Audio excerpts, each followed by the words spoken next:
Benvingudes i benvinguts a aquesta quarta idea bàsica, aquesta quarta lliçó d'aquest curs, les idees socialment transmeses que són falses, que ens fan patir, i els seus antídots. La quarta idea és molt senzilla d'entendre. Mireu, aviam com ho diria, no hem de tenir problemes. Els problemes, lluny. Els problemes i les dificultats és el pitjor que ens poden passar a la nostra vida. Això no és veritat. La vida està plena de problemes i la vida està plena de dificultats.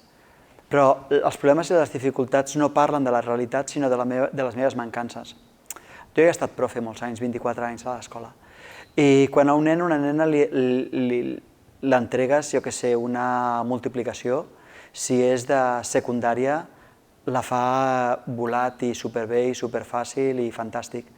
Però si és un nen de primària, un nen de primària, de primer de bàsica, de segon curs o de tercer curs, allò li és impossible. De què està parlant les dificultats? Les dificultats parlen de les meves mancances, de les coses que jo no sé.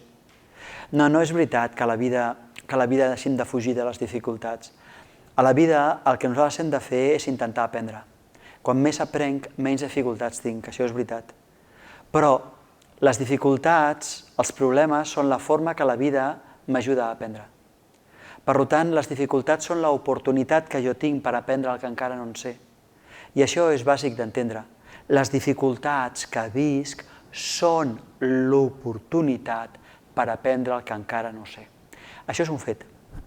I quan jo em barallo amb la vida per aquesta gran injustícia de que per què a mi m'està passant això, la vida en realitat no contesta perquè té molta paciència.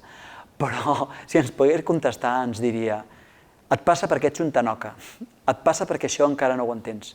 Perquè si miressis al teu voltant veuries que hi ha molta gent que això ho viu i ho domina i per ells i elles no és cap problema.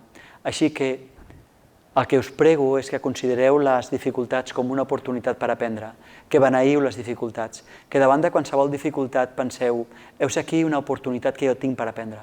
Que quan un polític parla o es descobreix que, jo què sé, que ha resultat que ha entrat en un món de corrupció, nosaltres entenguem que això és una oportunitat perquè nosaltres fem una societat on això sigui encara més difícil, una societat on els controls siguin més grans. Són una oportunitat per entendre que no hem de divinitzar a ningú, que no hem de fer un mite de ningú, que jo sóc el meu responsable i que si havia posat tota la meva esperança en una altra persona i aquesta persona m'ha fallat, aquesta és una oportunitat perquè jo entengui que jo he de ser l'amo de la meva vida i que no he de tenir un líder que em salvi.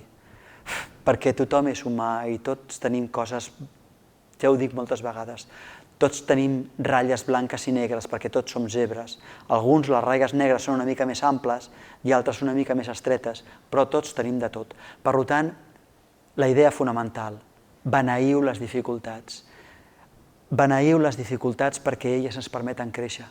I mentre tu no vulguis acceptar l'aprenentatge que la dificultat t'està enfrontant, no la resoldràs. Aquesta és una altra idea fonamental. Voler fugir de les dificultats porta a no aprendre, i no aprendre porta a que les dificultats es multipliquin. Així que ja veus, abraça les dificultats intentant aprendre el que t'intenten ensenyar. Si el teu fill o la teva filla és difícil, el que t'està parlant és que tu necessites més paciència i més capacitat, doncs forma't. Si resulta que a la teva feina hi ha situacions que són complexes, significa que tu has de posar més de part teva, més coneixement, més amor, més energia, més capacitat. Doncs fes-ho. Si resulta que nosaltres estem vivint com a país una situació complexa socialment, significa que com a societat hem de donar més, doncs dona-ho. Ja està, no hi ha res més. Així que m'agradarà tancar aquesta lliçó número 4 convidant-te a mirar el PDF i recordant-te la idea. Les dificultats que visc són l'oportunitat per aprendre el que encara no sé. La pregunta és: tu vols patir o vols aprendre-ho?